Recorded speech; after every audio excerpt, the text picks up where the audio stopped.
अध्यात्म विज्ञान कोई धर्म या संप्रदाय नहीं है, ये स्पिरिचुअल साइंस है जो कुदरत के कानून पर आधारित है। ये विज्ञान पूरे ब्रह्मांड के सभी रहस्यों को उजागर करता है और जीवन के सभी पहलुओं को समझने के लिए एक नई दृष्टि देता है। इसी को आर्ट ऑफ विजन कहते हैं, दुनिया को देखने की एक नई दृष्टि, जो अध्यात्म विज्ञानी परम पूज्य स्वामी श्री कमलेशानंद जी के निर्देशन में सनातन सत्य का अनुसंधान कर हमारे जीवन को प्रकाशित करे। जय सच्चिदानंद। ज्ञानी पुरुषનું જ્ઞાન મળે પછી શું બાકી રહે? પણ આ તો કે જ્ઞાન મળ્યું સિદ્ધ અનુભવ થવો જોઈએ, તો કેવી રીતે થાય? પ્રેક્ટિસ એ તો મોટી વસ્તુ છે. વગર પ્રેક્ટિસ એ અનુભવ થાય અને જ્ઞાનનો ઉપયોગ કરવાનો છે દ્રષ્ટિથી, મન વચન કાયાથી. આત્માને જ્ઞાન, આત્માને દેહની વચ્ચે ભેદ જ્ઞાન કરતા અટકાવે છે કોણ? આત્માને દેહની વચ્ચે ભેદ જ્ઞાન થતા અટકાવે છે કોણ? એ તમારી અજ્ઞાન રૂપી અહંકાર એને અટકાવે છે. અહંકાર એને સ્વીકાર કરવા દેતો નથી. આ જ જ્ઞાનનો ઉપયોગ, આ જ્ઞાનનો ઉપયોગ જે જ્ઞાન મળ્યું એનો ઉપયોગ કરતા શીખવો દ્રષ્ટિથી, કે મને વસ્તુમાં મોહ કેમ થાય છે, રાગદ્વેષ કેમ થાય છે, એનું કારણ શું છે, મારામાં રાગદ્વેષ થવાનું કારણ શું છે, મારી અજ્ઞાનતા છે કે જ્ઞાન છે, તો ખરેખર હું શું છું?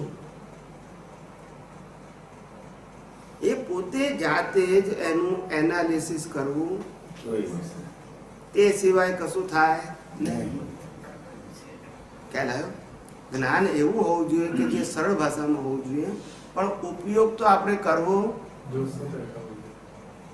તે સિવાય અનુભવ થાય. ધ્યાન અને જ્ઞાન ને શું સંબંધ? જેવું જ્ઞાન એવું ધ્યાન. આર્ત ધ્યાન, રૌદ્ર ધ્યાન, ધર્મ ધ્યાન ને શુક્લ ધ્યાન. ધ્યાન કરો જેવું જ્ઞાન એવું ધ્યાન. ધ્યાન કરતા ધ્યાન કરવાથી મોક્ષમાં આગળ એવું કરું. ધ્યાન કરવાથી મોક્ષ થાય એવું કે, પણ ધ્યાન એટલે શું સમજવું પડે ને. શુક્લ ધ્યાનથી મોક્ષ છે અને આર્ત ધ્યાન, રૌદ્ર ધ્યાન ને ધર્મ ધ્યાનથી સંસાર છે. ધ્યાન તો ખરું છે, પણ તમે શું ધ્યાન કરો છો? આત્માનું ધ્યાન કરો છો? શેનું ધ્યાન કરો છો? એવું ફળ આવે ને. ધ્યાન શબ્દ ખોટો નથી, સાચો છે, પણ શેનું ધ્યાન કરવાનું? ધ્યાન શેનું કરવું જોઈએ આપણે? ધ્યાન આ સંસારથી મુક્ત થવું હોય તો આત્માનું ધ્યાન કરવું, કેવી રીતે? અને આ સંસારમાં રહેવું હોય તો ધર્મ ધ્યાન કરવું જોઈએ, કે જેથી પુણ્ય બંધાય. આત્માનું ધ્યાન કરવું હોય તો કેવી રીતે થઈ શકે? આત્માનું ધ્યાન કરવું હોય તો આત્મા પહેલા આપણને ઓળખાવવો જોઈએ કે આત્મા શું છે, અને આત્માને ઓળખાવવા માટે પહેલા સંસારને ઓળખવો પડે. શું કરવું પડે? સંસાર. તમને એમ કે ભાઈ આત્મા પ્રકાશ સ્વરૂપ છે, તમે જુઓ, પણ તમને એની અંદર સ્થિરતા આવશે, કારણ કે તમારું લાઈફ સંસાર સાથે જોડાયું છે. એટલે જેવું આત્માનું ધ્યાન કરશો ને સંસાર યાદ આવશે ને પાછું. હવે ત્યાં ધ્યાન કેમ જાય છે? કારણ કે હજુ એની સાથે આપણા રાગ દ્વેષ સંકળાયેલા છે. એ રાગ દ્વેષ આપણી દ્રષ્ટિમાંથી દૂર થવા જોઈએ, હિસાબમાંથી નહીં. ક્યાંથી? દ્રષ્ટિમાંથી. આપણી દ્રષ્ટિમાંથી જો રાગ દ્વેષ દૂર થશે, શું થશે? દૂર થશે. હા, તો પછી ગમતા કે ના ગમતા સંજોગોમાં તમે મુક્ત રહી શકશો. એવા બધા સંજોગોમાં મુક્ત રહો એટલે અજ્ઞાન ગયું. અજ્ઞાન એટલે જ રાગ દ્વેષ. ખ્યાલ આવ્યો? એટલે જેમ જેમ તમારું અજ્ઞાન ખલાસ થતું જાય છે, એમ તમારી પોતાની સ્વાભાવિક શક્તિ ખુલ્લી થતી જાય છે. અંદર તો શક્તિ છે જ, એ સાડી શું થાય છે? ખુલ્લી થાય છે, ઊભી થતી નથી. આ પૂનમનો ચંદ્રમા હોય અને એકમનો ચંદ્રમા હોય, એ બેમાં ફેર શું? ચંદ્ર એવો પીસીસ વાળો છે, આવરણ આવે છે. એવી રીતે જેમ ચંદ્ર જેમ એકમ બીજથી એમ ધીમે ધીમે ખુલ્લો થતો જાય છે અને પૂનમમાં સંપૂર્ણ ખુલ્લો થઈ જાય છે. તો એ તો પૂનમ જેવો જ છે, પણ આવરણ હોવાથી ધીમે ધીમે એવી રીતે આત્માની ઉપર અનંત આવરણો છે અજ્ઞાનના. એ જેમ જેમ દૂર થતા જશે એમ પ્રકાશ ખુલ્લો થતો જાય.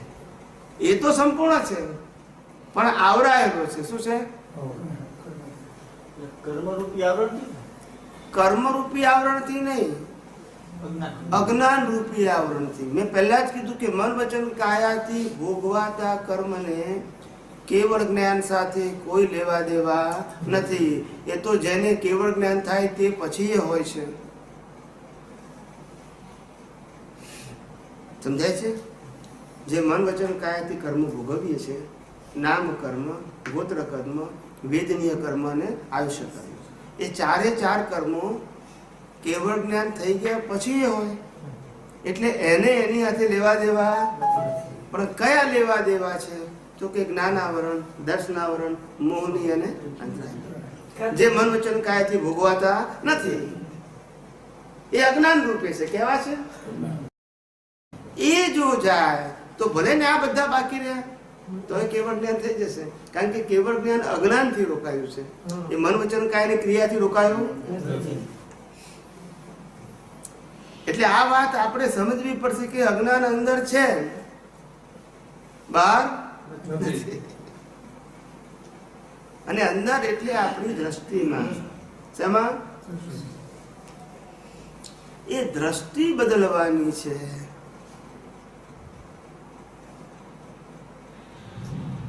સમજાય છે? અજ્ઞાન જશે તો જ નિવેડો આવશે ને અજ્ઞાન કાઢવા માટે પોતે પ્રયત્ન કરવો પડશે. શું કરવું પડશે? ખાલી શબ્દ જ્ઞાન કામ લાગશે. પોતે જાતે જ પ્રયોગ કરવો પડશે. અજ્ઞાનને પોતે સમજવું પડશે અને વિજ્ઞાનને પોતે સમજવું પડશે.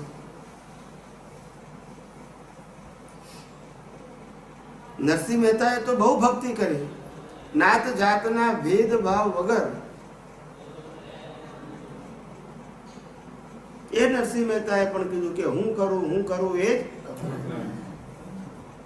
અને છેલ્લે એ જ નરસિંહ મહેતા બોલ્યા, જહાં લગી આત્મા તત્વથી નું નહીં, તાં લગી સાધના સર્વ જૂઠી. તમામ સાધનાઓને જૂઠી કીધી જો આત્મા ના ઓળખાયો તો. કીધું કે ના કીધું એમને? એટલે આ આત્મ તત્વ ઓળખવા માટે આ વ્યવહાર સત્યના જ્ઞાનથી ઉપર જવું પડે. શું કેવું પડે? જે સનાતન સત્ય છે. સનાતન એટલે કાયમનું, ક્યારેય બદલાય નહીં તે. અને વ્યવહાર સત્ય એટલે પરિવર્તનશીલ, બદલાયા જ કરે.